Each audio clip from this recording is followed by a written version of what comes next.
내가 예수를 좇은 이유는 무엇인가? 요한복음 6장 22절에서 33절. 요한복음 6장에는 두 가지 기적이 있다. 오병이어 기적 5,000명 먹이고 12바구니 남은 것.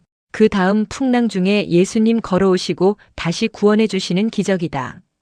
오병이어의 기적에는 군중들이 충격을 받았고 풍랑 중에 구원하신 기적을 통해서는 제자들이 충격을 받았다. 모두 좋은 충격이었다. 그 다음에 그들에게는 예수님께 대한 더 깊은 흥미가 생기고 관심이 생긴다. 예수님이 대단하시구나, 능력 있는 분이시구나, 그래서 흥미와 관심이 생겼다. 특별히 무리들이 그랬던 것 같다. 그래서 그들은 더욱 스토커같이 예수님을 막 따라다닌다. 그런데 예수님을 찾고 쫓는 초점이 다르다. 무리들은 세상의 떡을 위하여 예수를 찾아온다.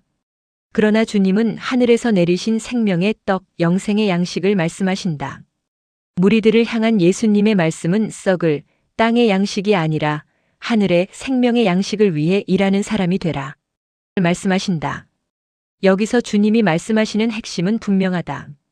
인기 절정이었던 예수님, 그리고 이런 예수님을 좇는 사람들, 그들이 아무리 체험이 많아도 심지어 기적을 봤다 할지라도 자기 중심성이 깨지지 아니하면 헛수고일 뿐이다.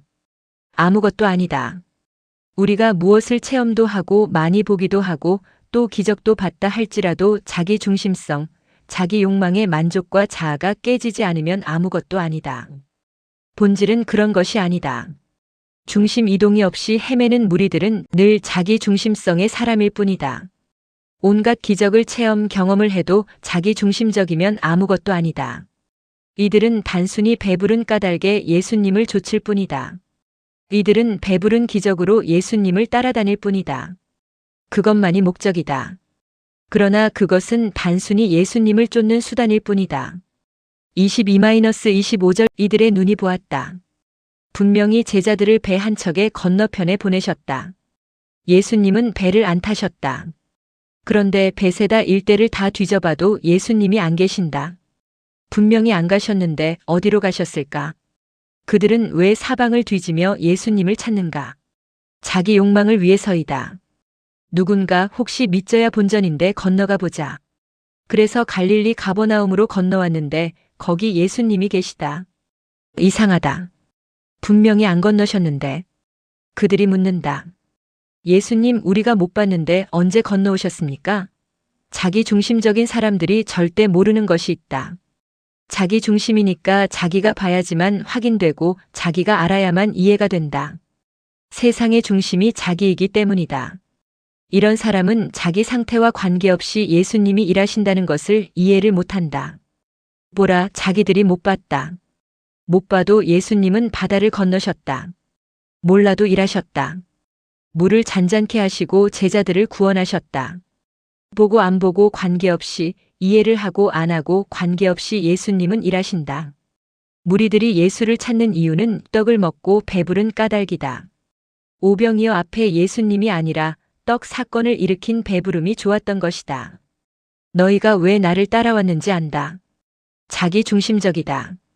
예수님의 중심이 아니고 자기 욕망을 위해서 따를 뿐이다. 두 종류의 사람이 있다. 썩을 양식을 위해 일하는 사람이 있다. 자기 배를 위하여, 자기 유익과 이익만을 위하여 사는 사람이다. 반면 하늘 생명의 양식을 위해, 곧 예수님을 위하여 일하는 사람이 있다. 이 사람은 판단과 행동의 기준이 다르다. 실컷 봉사하고 섬기고 애쓴 후에 허기진 이유는 사람들의 인정, 자리, 내가 원하는 바를 얻기 위한 거래이기 때문이다. 내가 예수를 찾는 이유는 무엇인가? 예수님은 속지 않으신다. 정확히 의도를 아신다. 예수님께 향한 무리들의 질문은 어떻게 하여야 하나님의 일을 합니까? 이다. 여전히 이해를 못하는 사람들이다. 우리는 하나님을 위하여 무엇을 하려고 한다. 그러나 할 수 있는 것이 없다. 자기 양식을 위해 일하나 결국 상하고 지쳐있고 섭섭함만 남는다. 영원히 배고프다. 그러나 우리가 할 일은 예수를 믿는 것이다. 29 보내신 이를 믿는 것이다. 예수를 믿으면 예수님이 일하신다. 나의 노력과 의지가 아니라 하나님이 주신 은혜로 말미암는 것이다. 세상의 것, 의지할 것 하나하나 다 버리고 결국 예수님만 붙들어야 한다. 땅의 양식에 주목하면 줄이고 목마른 인생이 되지만 생명의 떡이신 예수님께 주목하면 줄이지 않고 목마르지 않는다. 그리고 그 사람은 예수님께 오고 그 사람을 주님은 내쫓지 않으신다. 그래도 자기 중심적이기만 하니 이해를 못한다. 믿음의 표적을 주십시오. 그리고 스스로 답한다. 모세는 만나를 주었습니다. 예수님은 무엇을 주십니까? 여전히 중심에는 썩을 양식을 구한다. 사실 모세의 만나에는 중간적 의미가 있다. 만나는 육의 양식을 주심이면서 동시에 하늘의 양식을 하나님이 주심을 믿게 하는 표적이다. 이미 앞의 표적을 통해 생명의 떡이신 예수님을 보이셨다. 하나님의 일 표적이 무엇인가?